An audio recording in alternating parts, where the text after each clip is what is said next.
ทุกคนข้าวแรงๆพโยผ้าทุกคนมา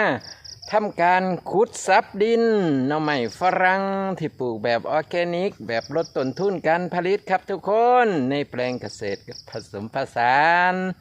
พโยบ้านค่ำบงวิธีการขุดซับดินนะครับทุกคนก็จะทำการซับดินรอบกอหน่อไม้ฝรั่งนะครับเพื่อให้หากเพิ่นร่วนซุยหากขาดกระบอกเป็นหยังนะครับทุกคนเพราะว่าจุดประสงค์ของเฮาก็คือซับหากเก่าเพื่อให้เพิ่นปงหากใหม่และนอเพิ่นจะแท่งออกได้ดีครับทุกคนการขุดซับดินจะต้องเฮ็ดทุกสัปดาห์ครับทุกคนทุกอาทิตย์เนาะบอกงี้ไปลงมือกันเลยครับทุกคน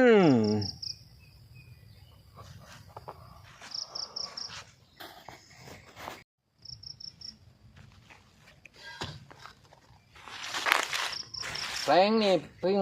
ทำการพักต้นครับทุกคนพักต้นได้เดือนหนึ่งนะครับทุกคนการพักต้นก็คือเฮาถอนต้นแม่พันธุ์ออกนะครับแล้วก็หลังจากที่เพิ่นแท่งนอขึ้นมาเฮาก็จงนอเพิ่นไว้เป็นต้นแม่พันธุ์ต่อไปการพักต้นจะพักต้นทุก3 เดือนครับทุกคน3 เดือนถูกถอนพักต้นเดือนหนึ่งนะครับแล้วก็จังจะมาคอยทำการเก็บผลผลิตอีก3 เดือนครับทุกคนบ่เสียเวลาครับทุกคนมาซับดินกันเลยซับขึ้นมากรบเงานะครับทุกคน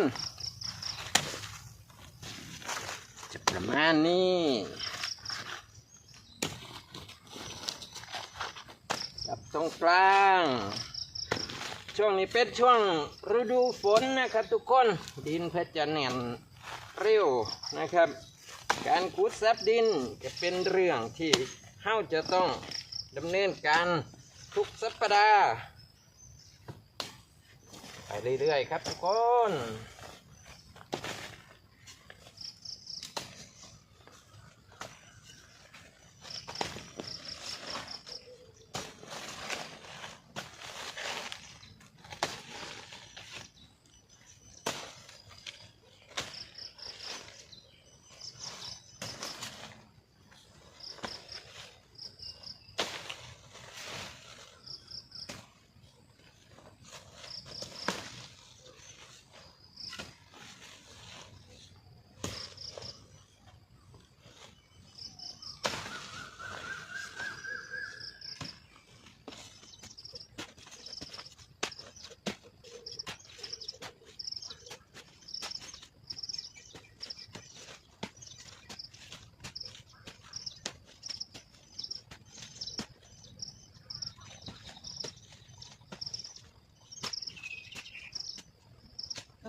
การขุดซับดินบ่ได้ยากเลยแม่นบ่ครับทุกคน